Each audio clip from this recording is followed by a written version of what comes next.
అందరికీ నమస్తే. నేను మీ జర్నలిస్ట్ పండరి. మొత్తానికి రాజకీయాలు ఒక పరిధిని దాటుతా ఉన్నాయా? అంటే మాటల యుద్ధం అనేది కామన్.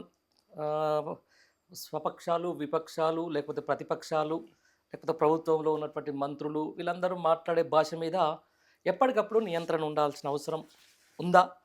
మామూలుగా ఫోర్త్ ఎస్టేట్ అంటే మీడియాకే స్వీయ నియంత్రణ ఉండాలి. మాట్లాడే విధానం మీద అది ఉండాలని చెప్పేసి చాలామంది నాయకులు పూర్తిగా మాట తప్పేస్తున్నారా?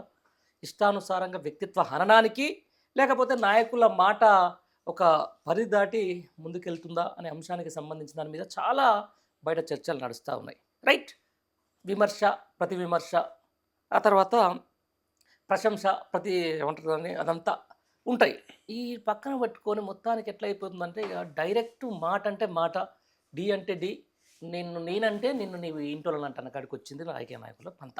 దానికి సంబంధించిన దాని మీద మనం చూస్తూ ఉన్నాం గత కొద్ది రోజులుగా కొద్దిమంది నాయకులు తెలంగాణ రాష్ట్రంలో ఇష్టానుసారంగా మాట్లాడుతున్న విధానాన్ని, ఆ తర్వాత విసురుతున్న ప్రతి సవాల్లో కూడా కొంచెం పరిదాటిన అంశాన్ని కూడా మనం ఖచ్చితంగా చర్చించుకోవాల్సిన అవసరం ఉంటుంది. రైట్. ఇదే విషయానికి సంబంధించిన దాని మీద కొన్ని ఫ్యాన్ పేజ్లల్లో, అందులో తెలంగాణ సంబంధించినటువంటి కొంతమంది ఎమ్మెల్యేలు, అదే రైట్ పేరు కూడా చెప్తాం మీకు, మైనంపల్లి ఫ్యాన్ పేజీలు అని చెప్పేసి, యువసేనలు అని చెప్పేసి వస్తున్నటువంటి కొన్ని సోషల్ మీడియాలో విపరీతమైనటువంటి బూతులతోటి రెచ్చగొట్టే వ్యాఖ్యలు, తర్వాత ప్రతిపక్షంలో ఉన్నటువంటి వాళ్ళ మీద మిమ్మల్ని ఇంటికొస్తాం, మిమ్మల్ని నరికేస్తామన్న సందర్భాన్ని కూడా మనం చూస్తున్నాం.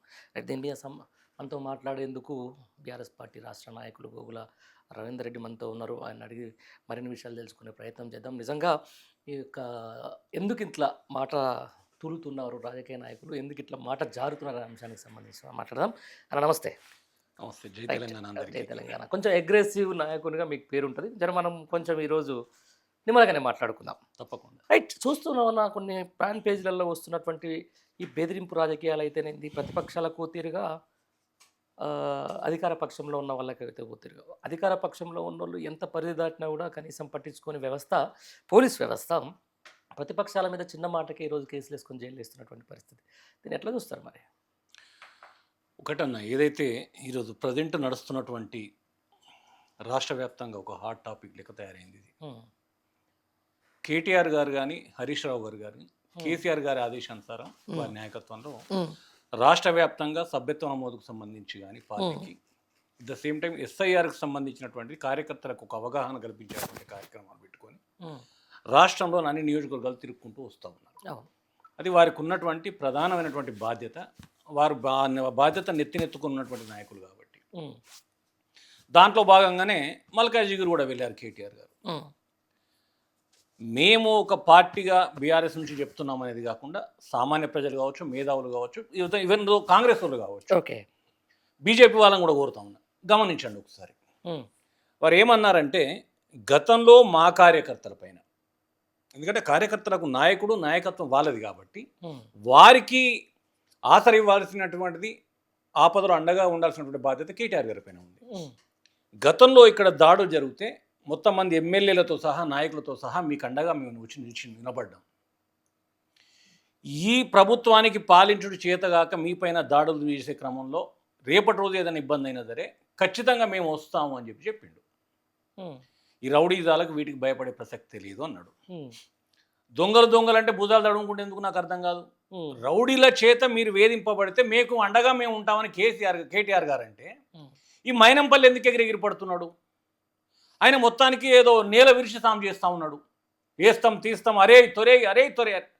రాజకీయాలలో ఒక రాజకీయ పార్టీ ప్రజాప్రతినిధి అయినా, రాజకీయ పార్టీ కార్యకర్త అయినా ఒక వేదికల మీద పనిచేసినప్పుడు ఈ అరే అనే పదాలు రావు.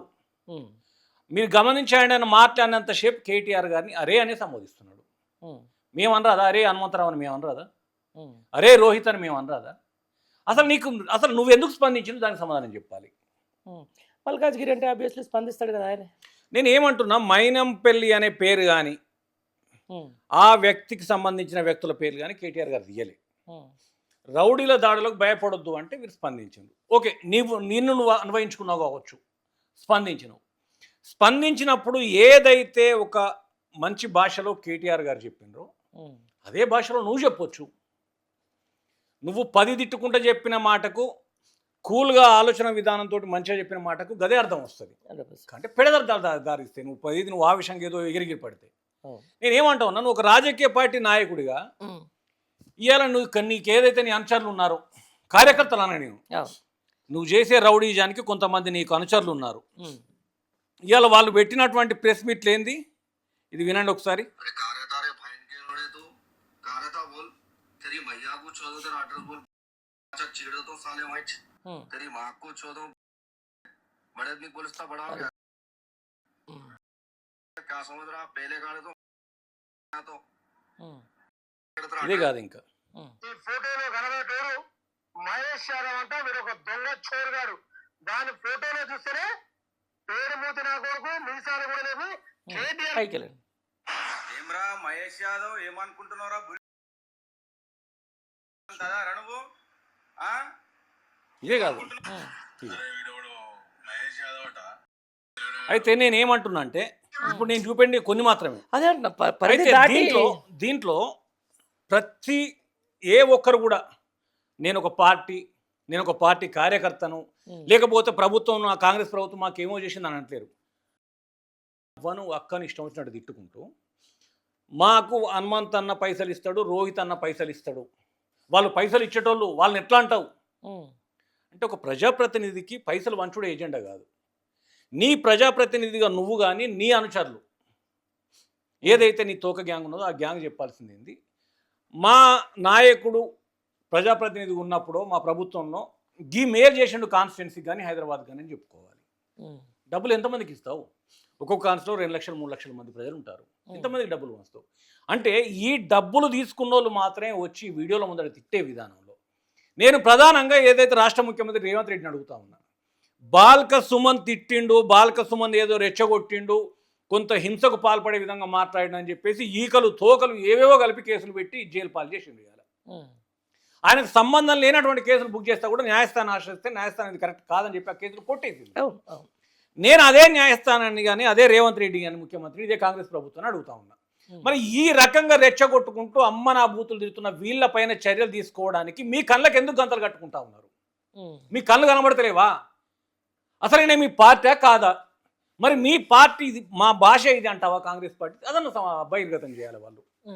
ఏ రకంగా నువ్వు ఒక ఏదైతే ప్రజాక్షేత్రంలో కేటీఆర్ గారికి మద్దతుగా లేకపోతే బీఆర్ఎస్ పార్టీకి మద్దతుగా మాట్లాడిన ప్రతి ఒక్కరిని అమ్మను అక్కను చెల్లెను ఇష్టం వచ్చినట్టు తిరిగి కూడా నరుకుతాం, పొడుస్తాం, నువ్వు ఎక్కడున్నావురా, నువ్వు వస్తావా, మమ్మల్ని రమ్మంటావారా, పొడుస్తారా, తీస్తారా, ఆ వేషాలు కూడా చూస్తున్నారు కదా మాట్లాడేటోళ్ళే. పోలీస్ స్టేషన్లలో ఫోటోలు ఉంటాయి కూడా, ఆ ఫోటోలలో ఉండే వేషాలు వీళ్ళకు ఉన్నాయి. వీళ్ళేనా కార్యకర్తలు?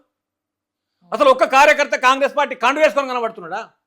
మరి ఈ వ్యక్తిగతంగా ఈ రౌడీజాన్ని పెట్టుకొని ఈ రౌడీ టీంను పెట్టుకొని ఇదంతా చేస్తూ ఉంటే కాంగ్రెస్ పార్టీ కనబడతలేదా? కాంగ్రెస్ పార్టీ ఏ రకంగా సమర్థిస్తుంది? ఎందుకు చర్యలు తీసుకోవట్లేదు? సమాధానం చెప్పాలి. మరి బాల్క సుమన్ ఇలా జైలు పాలు చేసి ఇప్పటికి కూడా బెయిల్ రాకుండా నానా తిప్పలు పడుతున్న ఈ కాంగ్రెస్ పార్టీ మరి ఇలాంటి వారి పట్ల ఎందుకు స్పందించట్లేదు అనే దానికి సమాధానం చెప్పాల్సిన బాధ్యత ప్రధానంగా కాంగ్రెస్ పార్టీ ప్రభుత్వం పైన, రేవంత్ రెడ్డి పైన ఉన్నది. ఇవాళ ఇష్టం వచ్చినట్టు నోటికి తాళం లేదు మీరు తిట్టే తిట్లకు. ఇవాళ ఆయన చరిత్ర ఏంది? TDP, Congress, BRS, Congress, next BJP. నువ్వు ఏ ఒక్క నాయకుడిని కూడా ఇప్పటి వరకు ఒక సబ్జెక్టు పరంగా సిద్ధాంత పరంగా నువ్వు ప్రశ్నించిన దాఖలాలు నీ ఏ ప్రెస్ మీట్లో లేవు. ప్రతి ఒక్కరిని బండబూతులు తిట్టి నేను ఇవాళ పబ్బం గడుపుకుంటా అంటే ఎట్లా? నీ సంపాదనకు అడ్డం వస్తున్నారని, నీ వసూలకు అడ్డం వస్తున్నారని చెప్పేసి నీ వ్యక్తిగత అక్కసు వెళ్ళగలుగుతుంటా ఇవాళ కేటీఆర్ గారి మీద, హరీష్ రావు గారి మీద ఇష్టం వచ్చిన నోరు వారేసుకుంటే ఏంది నీ జాగిరా ఇది? నువ్వు అంటావు నువ్వు సింగిల్గా వస్తావా, గ్యాంగులు వస్తావా? పెట్టు, సింగిల్గా వస్తావు, గ్యాంగులు వస్తావు, నువ్వు పెట్టు టైం. నిజంగా గంత మేము చేత కాకుండా అయితే లేం కదా. మేము కోరుతున్నది కేసీఆర్ గారి నాయకత్వంగా, వారి నాయకత్వంలో పనిచేసే కార్యకర్తగా ప్రజాక్షేత్రంలో రాష్ట్ర అభివృద్ధి చెందాలి, ప్రజల సంక్షేమం కానీ అభివృద్ధి కానీ ఏకతాటిపైన నడవాలనే ఉద్దేశంతో పనిచేసే కార్యకర్తలు మేము. నాడు తెలంగాణ ఉద్యమంలో కానీ, ఈరోజు ప్రభుత్వంలో కానీ, ఈరోజు ప్రతిపక్షంలో కానీ మాకంటూ ఒక చరిత్ర ఉన్నది. ఇవాళ కేటీఆర్ గారు 10 ఏళ్ళలో ఏం చేసిండు అంటున్నావు. కేటీఆర్ గారు 10 ఏళ్ళలో ఏం చేసిండో నువ్వు ప్రభుత్వంలో ఉన్నావు. ఆ రోజు ఎందుకు నోరు మీద పలేదు? ఇవాళ నీ కొడుకు మెడ మీద కత్తి పెట్టి నాకు టికెట్ ఇప్పిస్తావా, సస్తావా అంటే నువ్వు ఆయనతో ఇంట్లోకి వెళ్ళిపోయి కాంగ్రెస్ ఏదో బతిరానావు, బామన్నావు, ఏం చేసుకున్నావు, 2 టికెట్లు చేసుకున్నావు, పోటీ చేసినావు. ఇప్పుడు దాదాపు దగ్గర ఇంకా 3 నెలలు అయితే 3 సంవత్సరాలు ముగుస్తుంది. 3 సంవత్సరాలలో 420 హామీలలో ఒకటన నెరవేర్చిండా? అరకొర ఒకటి మహాలక్ష్మి ఒకటి నెరవేర్స్తే దాంట్లో రోజు అనుకునే పరిస్థితి. వాళ్ళకి సరైనటువంటి బస్సులు లేవు, ఇబ్బందులు పడుతున్న సందర్భం. నువ్వు ప్రశ్నించాల్సింది బీఆర్ఎస్ పార్టీని కాదు, కాంగ్రెస్ పార్టీలో ఉండి నువ్వు ఈ హామీలని చెప్పి గెలిచినటువంటి సందర్భం నువ్వు కానీ నీ కొడుకు కానీ వాటి మీద నిలది నీకు చేతనైతే రేవంత్ రెడ్డి నీకు తెలుస్తలేదు, కేటీఆర్ అరెస్ట్ చేస్తే హీరో అవుతాడు అనుకుంటావు. కేటీఆర్ ఎందుకు అరెస్ట్ చేస్తావు, చెయ్యి ఏమైతుందో చూద్దాం. నువ్వు ప్రెస్ మీట్ ఎందుకు చక్కగా రేవంత్ రెడ్డి దగ్గర కూర్చొని నిలది కదా. రాహుల్ గాంధీ ప్రియాంక గాంధీని కలవరిస్తాను. రాహుల్ గాంధీ ప్రియాంక గాంధీ సింగిల్ బెడ్రూమ్లలో ఉన్నారు, సాధారణ ఎకానమీ ఫ్లైట్లలో జర్నీ చేస్తానని నీతులు చెప్తున్నావు. మరి వాళ్ళు అంత పెద్ద గొప్ప చరిత్ర కలిగిందని ఇలా నీతులు వల్లించే నువ్వు ఇవన్నీ పార్టీలు ఎందుకు తెచ్చినావు? మరి వాళ్ళ దగ్గర ఎందుకు లేకపోయి? అంటే నీ అవసరాల కోసం ఎక్కడికి పోతే అక్కడ భజన, ఎక్కడికి పోతే అక్కడ పాటలు. నువ్వు ఇదే బండి సంజయ్ని ఇష్టం వచ్చినట్టు తిట్టిన రోజు బీఆర్ఎస్ చేసినటువంటి పనులు కూడా చెప్పినావు. ఆ రోజు బీఆర్ఎస్ ఇట్లా పాలించింది, అట్లా పాలించింది, చాలా గొప్పగా చెప్పినావు. ఇలా కాంగ్రెస్ దగ్గర రాగానే నువ్వేం చేసినావు అని ప్రశ్నిస్తున్నావు. ముందు నువ్వు ప్రశ్నించాల్సింది నువ్వు ఏదైతే కాంగ్రెస్ పార్టీ అనుకుంటున్నావో. కాంగ్రెస్ వాళ్ళు నేను కాంగ్రెస్ అనుకుంటలేరు, నువ్వు అనుకుంటున్నావు. నీకు చేతనైతే మీ పిసిసి ప్రెసిడెంట్ దగ్గరికి, మీ రేవంత్ రెడ్డి దగ్గరికి, రాహుల్ గాంధీ ప్రియాంక గాంధీ ఏదో వాళ్ళే నీకు బొడ్డు కోసి బొట్టు పెట్టి పేరు పెట్టినట్టు మాట్లాడతాను కదా, వాళ్ళ దగ్గరికి పోయి మాట్లాడు. ఎందుకు వాళ్ళని అరెస్ట్ చేస్తలేవు? ఇప్పటి వరకు మీ కాంగ్రెస్ పార్టీ మీ ప్రభుత్వం చేయని ప్రయత్నాలు లేవు. అన్ని రకాల ప్రయత్నాలు చేసినా ఎక్కడ ఏలాంటి ఆధారాలు లేవు. కాబట్టి తోక ముడుచుకొని సప్పుడేకుండి బంతిని సెంట్రల్ గవర్నమెంట్ కోర్టులో పడేసి వచ్చి కూర్చున్నారు ఇక్కడ. అంతే. ఇప్పుడు మామూలుగా సరే అన్న విమర్శలు, ప్రతి విమర్శలు నేను దాని గురించి మాట్లాడట్లేదు. ఒక పరిధి దాటి అంటే నేను మీ సిద్దిపేటకు వస్తారు రాబోయే మున్సిపల్ ఎలక్షన్లో ఖచ్చితంగా నేను నా ప్రతాపం ఏందో చూపిస్తా అని చెప్పేసి కూడా అంటున్నాడు కదా మైనంపల్లి. నేను చాలా క్లారిటీగా చెప్తున్నా రేవంత్ రెడ్డి గారికి కానీ, పిసిసి ప్రెసిడెంట్ మహేష్ కుమార్ గౌడ్ గారికి కానీ, 100% అయినప్పుడు కాదు, మీరే పంపాలి మున్సిపల్ ఎన్నికలల్లో.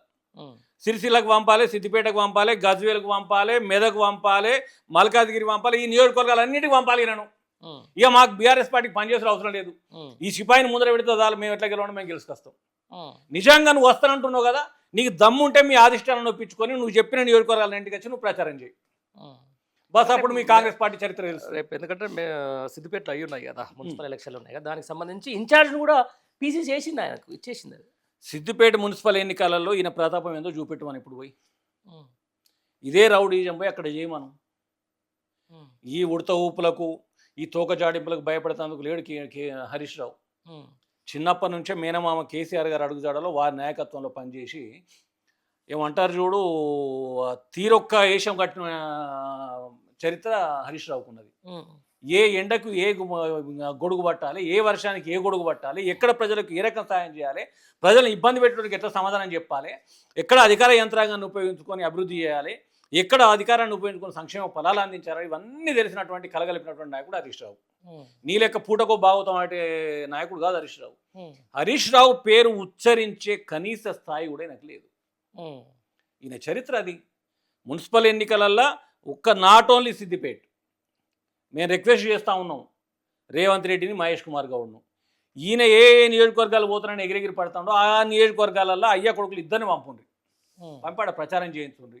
ఆడ ఇవన్నీ మీరు చేసేటి ఏమేం చేస్తారో చేయించుండ్రి, బ్రహ్మాండంగా ఉంటుంది. ఆ ప్రజాక్షేత్రంలో అప్పుడు తెలుసుకుందాం, మనం ఏందో ఆయన ఏందో మేమేందో అప్పుడు చూసుకుందాం. చేతనైతే ఆయన అన్న మాట మీద నిలబడి ఈయన ఏవేవైతే కొడుకు చెప్పే నియోజకవర్గాలు, అయ్యా చెప్పే నియోజకవర్గాలు అన్నింటి కూడా ఆ కాంగ్రెస్ పార్టీ ఆదిష్టానం పంపించారనేది మేమైతే ప్రధానంగా కోరుకుంటున్నాం. అంతేనా? రైట్. ఇప్పుడు రాష్ట్ర ప్రభుత్వానికి ఉదాహరణ దగ్గర 30 నెలలు almost honeymoon period is completed. చాలామంది చెప్తా ఉన్నారు. ఓవైపు ఇక జిహెచ్ఎంసీకి సంబంధించి దాని మీద రకరకాల ఊహాగానాలు వస్తున్న నేపథ్యంలో నేను ఎంతో ప్రయత్నం చేస్తూ ఉన్నా రాష్ట్ర అభివృద్ధి కోసం. సెంట్రల్ నుంచి నాకు కిషన్ రెడ్డి సహకరించట్లేదు అని చెప్పేసి మళ్ళీ ఏదో కొత్త డ్రామాకు స్టార్ట్ చేశారు. నేను ఎట్లా చూస్తానంటే బీఆర్ఎస్ పార్టీ ఈ జిహెచ్ఎంసీ ఎలక్షన్ల వేళ అసలు మాకు పోటీయే కాదు, బీజేపీ మాకే పోటీ అన్నట్టు చిత్రీకరించే ప్రయత్నం చేస్తుంది కాంగ్రెస్ పార్టీ. వాస్తవంగా మొన్న ఏది బండి సంజయ్ కొడుకు బండి భగీరథ్ మీద కేసు అయినప్పుడు ఈ కేంద్ర ప్రభుత్వం సహకరించట్లేదు అని చెప్పి చెప్తున్నాడు కదా. కేంద్ర ప్రభుత్వం సహకరించకపోతే ఒక దేశ ప్రధాని హోదాలో రేవంత్ రెడ్డిజీ మెరసే జోడో అని చెప్పేసి ఆయన ఎట్లా అన్నాడు, నువ్వు పడి పడి పడి పడి పడి నీ పేగులు బయట పడతాడు, నువ్వెట్లా నవ్వుతున్నావు, ఆ బండి సంజయ్ ఎట్లా నవ్వుతున్నాడు, మీకు సత్సంబంధాలు లేవు అని చెప్పి ప్రజలను నమ్మిస్తున్నావు కదా. మీకు సత్సంబంధాలు బట్టెబాజ్ దందాలలో అన్నిట్లలో బరాబరే ఉన్నాయి బీజేపీకి, కాంగ్రెస్కు. వీళ్ళు చేసే అక్రమ సంపాదనలో వాళ్ళకు వీళ్ళు సహకరిస్తున్నారు, వీళ్ళకి వాళ్ళు సహకరిస్తున్నారు. ప్రజాక్షేత్రంలో ప్రజలకు మేలు చేసే క్రమంలో సహకరించుకోవట్లేదు. ఈయన కోసమే కాదు, భారతీయ జనతా పార్టీ కూడా 8 మంది ఎంపీలు ఉన్నారు ఇక్కడ. ఒకళ్ళమించిన సిపాయిలు ఒకళ్ళు 8 మంది, 8 మంది ఎమ్మెల్యేలు ఉన్నారు. వీళ్ళకి 8 మంది ఎంపీలు ఉన్నారు. కానీ వీళ్ళు రాష్ట్రానికి మేలు చేయడం కోసం గెలిచిన వాళ్ళు కాదు. వీళ్ళు వీళ్ళ పబ్బం గడుపుకోవడం కోసం ఇంటర్నల్గా ఏదైతే తను ఒక ఇన్ఛార్జి ఉండే మహిళా నాయకురాలు ఆమెకు రాజ్యసభ ఇస్తానంటే కూడా వీళ్ళు ఏ రకంగా పొత్తు కలిసి ఇక్కడ నుంచి అక్కడికి పుల్లబెట్టినా కూడా మనకు తెలిసిందే చరిత్ర. దేశవ్యాప్తంగా చర్చ జరిగింది. ఆమెకి ఎట్లా పుల్లబెట్టి ఆమెకు పదవి రాకుండా చేసిండ్రు, అందులో బరాబరే కలుస్తున్నారు. కానీ రాష్ట్ర అభివృద్ధి కోసం మాత్రం మాకు సహకరించట్లేదు, మాకు అధికారం లేదు కాబట్టి మేము చేయలేకపోతున్నాం అని బీజేపీ అంటది. ఇక్కడ కూడా మమ్మల్ని గెలిపిస్తే చేస్తామని బీజేపీ అంటది. లేదా సెంట్రల్లో బీజేపీ ఉంది కాబట్టి మాకు సహకరించట్లేదు అని చెప్పి రేవంత్ రెడ్డి అంటాడు. రెండింటికి రెండు జాతీయ పార్టీలు చేతగా అనేషాలే తప్పితే ప్రజలకు మేలు చేయాలన్నటువంటి ఒక స్పష్టమైన అవగాహన లేనటువంటి ఈ డ్రామా ప్రజలందరికీ అర్థమైంది. కాబట్టి ఇవన్నీ వేషాలు వేసుకుంటా. ఇంకోటి, బీఆర్ఎస్ పార్టీ 10 ఏళ్ళ అధికారంలో ఉంది. 10 ఏళ్ళల్లో కూడా జిహెచ్ఎంసీని ఎక్కడ వేరు చేయలే. ఈ మొత్తం యూనిట్గా ఉంటే మా పప్పులు ఉడకమని చెప్పేసి దాన్ని 3 ముక్కలు చేసిండు. ఇట్లనన్నా మేము గెలిచే ప్రయత్నం చేద్దామని. వాళ్ళు ఎన్ని వేషాలు వేసినా, ఎన్ని డ్రామాలు ఆడినా బరాబరి మున్సిపాలిటీలో కానీ జిహెచ్ఎంసీలో కానీ బీఆర్ఎస్ పార్టీ జెండా ఎగరవేయడం ఖాయం.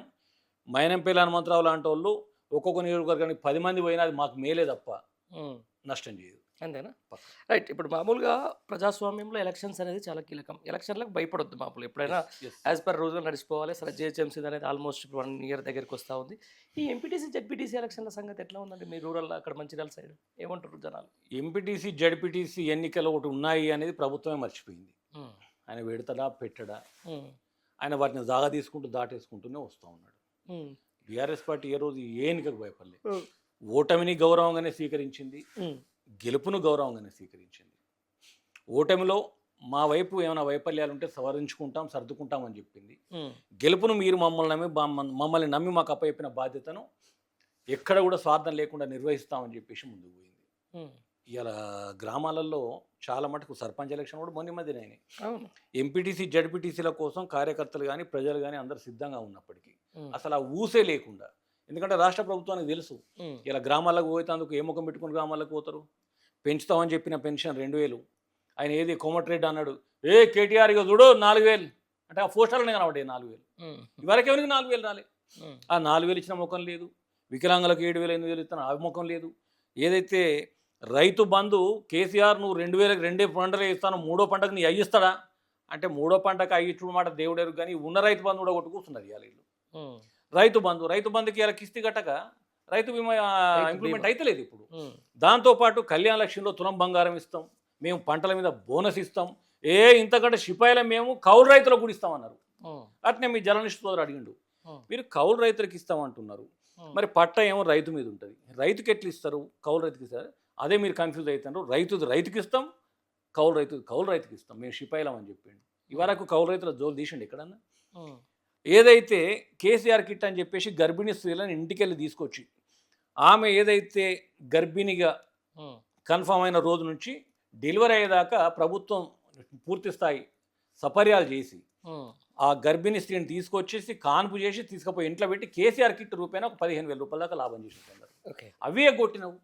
ఇలా ఏ ముఖం పెట్టుకొని ఎంపీటీసీ జడ్పీటీసీ ఎలక్షన్ల కోసం గ్రామాలకు పోతాడు ఆయన? ఏ ముఖం లేదు. రైతు బంధు అయితే రైతులు మర్చిపోయారు. ఏగవని ముఖం ఇస్తాడు, గాడేం ఇస్తాడు, అయిపోయి వదిలిపెట్టుకునే దాని గురించి కాదు. మా గాడు ఎప్పుడైతే ముఖ్యమంత్రి అప్పుడు ఆశ వదులుకున్నాం అంటున్నారు. కాబట్టి గ్రామాలకు పోయే ముఖం లేదు. మళ్ళీ ఏవో బౌరూపులు వేషాలు వేసి పోవాలనే ప్రయత్నంలో ఉన్నాడు. ఇంకొకటి ఏంటంటే 100% ఆయన ఎలక్షన్లలో ప్రజలను నమ్ముకుంటలేడు, పోలీసులను నమ్ముకుంటున్నాడు. ప్రభుత్వ అధికారులను నమ్ముకొని పోటీ చేసిన వాళ్ళను వివిధ రూపాలుగా వేధించి గెలవడమే ముఖ్యంగా పనిచేసే క్రమంలో ఆయన ప్రిపేర్ అవుతున్నాడు తప్పితే నేను మేలు చేసిన ప్రజలు నాకు ఓట్లు ఇస్తారనే ఆలోచన ఆయన లేడు. రైట్. ప్రజాక్షేత్రంలో ఎప్పుడైనా కూడా ప్రతిపక్షం ఉండాలి, అధికార పక్షం ఉండాలి. అధికార పక్షం ఎంత స్ట్రాంగ్ ఉంటే ప్రతిపక్షం అంత స్ట్రాంగ్ ఉంటుంది. నిజంగా ఇవన్నీ చూస్తుంటే 30 నెలల పరిపాలనలో గత ఎన్నికల్లో కాంగ్రెస్ వైపు ప్రజలు మొగ్గు చూపారు. సరే, ప్రతిపక్షం గట్టిగానే ప్రయత్నం చేస్తూ ఉంది 30 నెలలు. నిజంగా ఆ ప్రజలు ఇప్పుడు మళ్ళీ అధికార పక్షం వైపు మీరు చెప్తున్నంత వ్యతిరేకత సేమ్ బీఆర్ఎస్ వైపు సానుకూలతగా మారిందని అంటారా? ఒకటి ముఖ్యంగా మనం గమనించాల్సినటువంటి విషయం ఏంటంటే, అధికార పార్టీలో ఉన్నటువంటి పార్టీ మేము అధికారంలో ఉన్నాం, మేము మీకు చేయగలం. ప్రతిపక్షంలో ఉన్న పార్టీకి మీరు ఓట్లు వేసినా ప్రతిపక్షం వచ్చేసి మా మీద పోరాడాల్సింది మాకు చెప్పాల్సింది తప్ప వాళ్ళు ఏం చేయలేరు అనేది ఒకటి క్రియేట్ చేస్తారు. అధికార పార్టీ చేసేవి చెప్పుకుంటూ ఇంకా చేసేటి కూడా మేము చేయాలి. కానీ ఈ అధికార పార్టీకి వీళ్ళు చేసేటి ఏం లేవు, చెప్పుకోవడానికి ఏం లేవు. ఇంకొకటి కొంచెం కన్ఫ్యూజన్ ఏంటంటే, గత ప్రభుత్వంలో బీఆర్ఎస్ పార్టీ ప్రభుత్వంలో ఉన్నప్పుడు కాంగ్రెస్ పార్టీ ప్రతిపక్షంగా పోటీ చేస్తే 98% సీట్లు బీఆర్ఎస్ గెలిస్తే ఒక 2% మాత్రమే కాంగ్రెస్ గెలిచింది. కానీ ఇప్పుడు కనుక మీరు ఆ లెక్కలను కంపేర్ చేసుకుంటే 100లో 60%, 55% కాంగ్రెస్ గెలిస్తే 45%, 50% దగ్గర రీచ్ అయింది బీఆర్ఎస్ పార్టీ. ఇక్కడ కూడా గత చరిత్రను తిరగరాసింది. గత కాంగ్రెస్ బీఆర్ఎస్ ప్రభుత్వంలో ఈ పరిస్థితి లేకుండే. One man army one side గెలిచేటోళ్ళం. ఇప్పటికి ఆ వ్యతిరేకతను అధికార పార్టీ అని చెప్పి మనం అంత ఈజీగా తీసేయడానికి లేదు. ఎందుకంటే దానికి వివిధ మార్గాలు ఉంటాయి, బెదిరించడానికి, వేధించడానికి, వాళ్ళ ఓట్లు రాబట్టుకోవడానికి. వాళ్ళు అన్ని ప్రయత్నాలు చేసినా కూడా బీఆర్ఎస్ పార్టీ బ్రహ్మాండమైన పోటీ ఇచ్చింది, చాలా పెద్ద మొత్తంలో సీట్లు కూడా గెలిచింది. ఇంకా అంతకంటే బెటర్గా ఈ మున్సిపల్ ఎలక్షన్స్ కానీ ఎంపీటీసీ జడ్పీటీసీలలో కూడా బీఆర్ఎస్ పార్టీ పాత్ర ఉంటుంది. ఖచ్చితంగా గతంలో కంటే ఇంకా మెరుగ్గా గెలిచే అవకాశాలు అయితే మెండుగా ఉన్నాయి కనిపిస్తుంది. రైట్, ఇప్పుడు సరుకు సంబంధించిన దాని మీద, ఎందుకంటే పశ్చిమ బెంగాల్లో జరిగిన ఏదైతే ఒక కొత్త అధికార మార్పే కదా, అక్కడ అసలు ఆ తృణమూల్ కాంగ్రెస్ పార్టీ లేకుండా పోయే పరిస్థితి దాకా వచ్చింది. సో దానివల్ల ఏమైనా అప్రమత్తత ఉన్నదా అంతా పార్టీ? ఒకటి, ఏదైతే ఒక జాతీయ పార్టీగా రాక్షసానం ఉంటా ఉన్నది భారతీయ జనతా పార్టీ, మమతా బెనర్జీని ఓడగొట్టడానికి 10 ఏళ్ళు పట్టింది. 15 ఏళ్ళ ముఖ్యమంత్రి, 15 ఏళ్ళ ముఖ్యమంత్రి. 15 ఏళ్ళుగా వాళ్ళు చెయ్యనటువంటి రాక్షస ప్రయత్నం అంటూ లేదు అక్కడ. చివరాఖరికి ఆ లాస్ట్ ఎలక్షన్ ఇయర్ 34 సార్లు ఒక దేశ ప్రధాని ఆ రాష్ట్రానికి పోయిండంటే నిజంగా ఏదైనా చరిత్ర సృష్టించిండు అంటే ప్రధానమంత్రి నెహ్రూ కంటే ఎక్కువ కాలం పరిపాలించి సృష్టించలే. కానీ ఒక రాష్ట్రంలో ముఖ్యమంత్రిని పడగొట్టడానికి ఆ రాష్ట్రానికి ఒక సంవత్సరంలో 34 సార్లు పోయినట్టు అది ఆయన రికార్డు. ఆ రకంగా ఇవాళ ఓడిపోగానే ఓడిపోయేదాకా నీతులు చెప్పిండ్రు. మేము ఇట్లా చేస్తాం, అట్లా చేస్తాం, ఆమె రౌడీజం చేసింది, ఆమె చంపింది, పొడిచింది, కొట్టింది అని. ఇవాళ గెలిచిన తర్వాత ఏ అంశాలు అయితే చెప్పి ఇలా అధికారంలోకి వచ్చిండ్రో ఇలా వీళ్ళేం చేస్తున్నారు? మమతా బెనర్జీ మీద దాడులు, ఆమె ఇండ్ల మీద దాడులు, ఆయన అనుచరుల మీద దాడులు, అనుచరుల ఏవైతే సంస్థల మీద దాడులు, ఇవన్నీ చేస్తున్నారు కదా.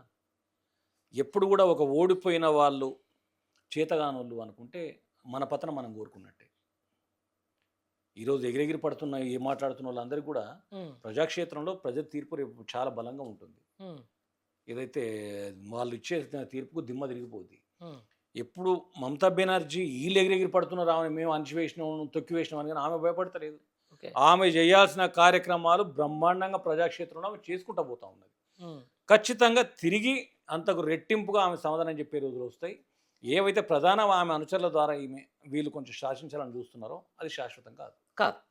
రైట్, మంచిదే. కాకపోతే ఏదేమైనా కూడా ప్రజాక్షేత్రంలో ఏ పార్టీ అయితే ఎక్కువ ఉంటుందో దానికే ఎక్కువ ఫలితాలు అయితే ఉంటాయి. రైట్, ఇప్పుడు మొత్తానికి almost half of the period అయిపోయింది. అవును, అయిపోయింది. గవర్నమెంట్కి హాఫ్ ఆఫ్ ద పీరియడ్ అయిపోయింది. ఇంకో 4 నెలలు అయితే 3 సంవత్సరాలు అయిపోయింది. 3 సంవత్సరాల దగ్గరికి వచ్చినట్టే. ఈ గవర్నమెంట్కి సంబంధం వచ్చిన తర్వాత సరే, మీరు ఎప్పుడు బీఆర్ఎస్ పార్టీకి మద్దతుగానే మాట్లాడతారు కాబట్టి సరే ఒక్కటి పాజిటివ్గా మాట్లాడదాం. కాంగ్రెస్ వచ్చిన తర్వాత మీకు బాగా నచ్చిన అంశం ఏంటమ్మా కాంగ్రెస్లో? బాగా నచ్చిన అంశం అంటే ఇక వేదికల డిక్షనరీ పట్టుకొని బాగా నచ్చిన అంశం అంటే ఏదో ఒకటి ఉంటుంది ప్రతి, ఇప్పుడు ఇంటెన్షనల్గా మీరు సరే ఏదో ఒకటి నచ్చుతుంది. ఇప్పుడు ప్రతి మనిషిలో ఇప్పుడు పండరి ఉన్నాడు జర్నలిస్ట్గా, ఏదమ్ముడు మంచిగా మాట్లాడతారు, అది ఒకటి, లేకపోతే ఏదో ఒకటి ఉంటుంది. మీకు నచ్చింది ఒకటి చెప్పండి. నాకు నచ్చిన అంశం అంటే రేవంత్ రెడ్డి బహిరంగంగా ఒప్పుకుంటాడు. ఏమని? నేను పోతేనే నన్ను చూసినాడు, దొంగను చూసినాడు చూస్తాను, నన్ను చెప్పెత్తకపోవడం లెక్క చూస్తాను, నన్ను రాగానే దర్వాజా పెట్టుకుంటాను, నన్ను మొత్తానికి వాడు అత్తంట తలుపులు పెట్టుకుని అంటాను. అంటే నా వేషం, నా భాషకి ఇట్లా పాడైంది, నాకు చేతనైతే లేదు. ఇది మాత్రం నిజాయితీ ఒప్పుకున్నాడు. వాస్తవం జరుగుతున్నది కూడా అదే. ఇలా ఎక్కడికి పోయి నేను అపాయింట్మెంట్లు దొరకాయి, ఏడిపోతే రూపాయి పుట్టదు. ఇది ఒకటి. ఇంకొకటి, గత 10 సంవత్సరాలుగా కేసీఆర్ చేసిన అప్పు 7 లక్షల కోట్లు 7 లక్షల కోట్లు అని చెప్పుకో బతికిన ఈయనకు ఆర్బీఐ కానీ పార్లమెంట్ సాక్షిగా కానీ వాళ్ళు చేసినటువంటి అప్పు 2,80,000 కోట్లు మాత్రమే. గత ప్రభుత్వం ఏదైతే ఉమ్మడి ఆంధ్రప్రదేశ్లో మనకు వచ్చిన అప్పు 70,000 కోట్లు, ఇవన్నీ కలిపితే 3,50,000 కోట్లు 3,60,000 కోట్లు దాటలేదు. ఇది నిజం అని చెప్పేసి అఫీషియల్ డాటా వాళ్ళు రిలీజ్ చేసిండ్రు. చేసిన తర్వాత ఏం చేయను పాల్పోక, ఇగో నేనైతే 23 నెలల్లో 4,15,000 కోట్లు అప్పు చేసిన నిజాయితీ ఒప్పుకున్నాడు. ఇవి అయితే నచ్చినాయి నాకు. అంతేనా? ఇప్పుడు ప్రజలు నిర్ణయించుకోవాలి.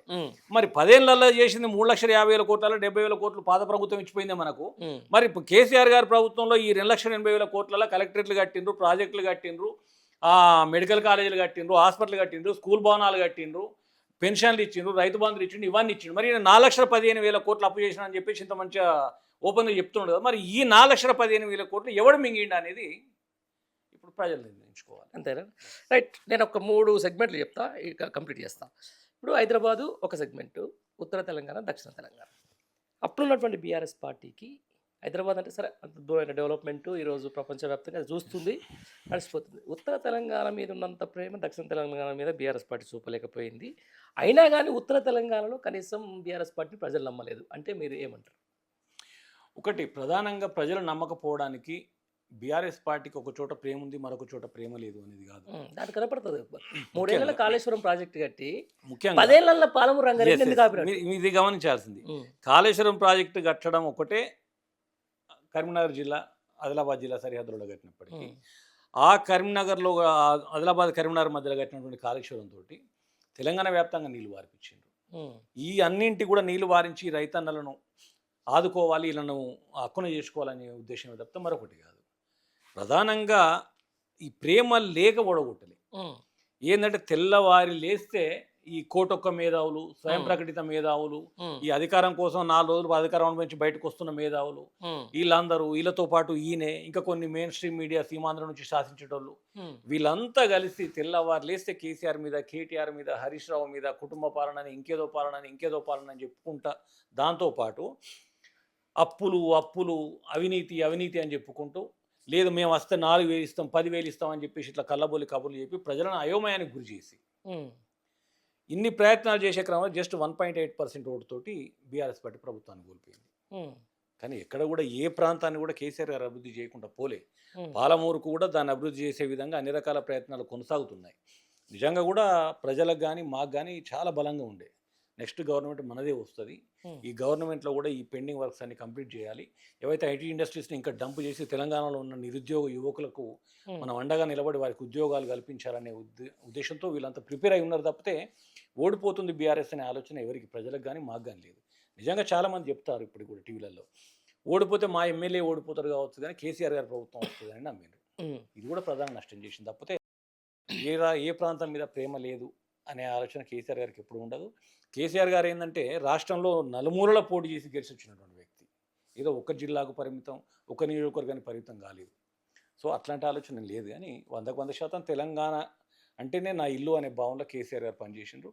అంటే ఈ ప్రతిపక్షంగా ఉన్న ఆ రోజున్న ప్రతిపక్ష పార్టీలు కానీ మేధావులు కానీ క్రియేట్ చేసినటువంటి ఈ డైలమాలో ప్రజలు కొంత ఆందోళనకు గురయ్యారు తప్ప మరొకటి కాదు. రైట్. మామూలుగా ఇప్పుడు సింగరేణి పరిరక్షణ దానికి అద్భుతమైనటువంటి పని చేసింది బీఆర్ఎస్ పార్టీ. నేను దాన్ని ఒప్పుకుంటాను. ఎందుకంటే ఒక సింగరేణి బిడ్డలు కూడా నాకు బాగా దగ్గర తెలుసు కాబట్టి వాళ్ళ కారుణ్య నియామకాలు కూడా స్టార్ట్ చేశారు. అంతా చేసిన తర్వాత కూడా సింగరేణి వాళ్ళు ఎందుకు బీఆర్ఎస్ పార్టీని నమ్మలేదన్న? మెయిన్గా ఇది ఒకటే నేను చెప్తున్నా కదా, ఎందుకంటే మీరా ప్రాంతం వాసులే అబద్ధాల భూత కల్పన ఏదైతుందో అది వర్కౌట్ అయింది. సింగరేణిలో నివసిస్తున్నటువంటి దశాబ్దాలు నివసిస్తున్న కార్మికులకు ఆ ఇండ్ల పట్టాలు ఇచ్చింది.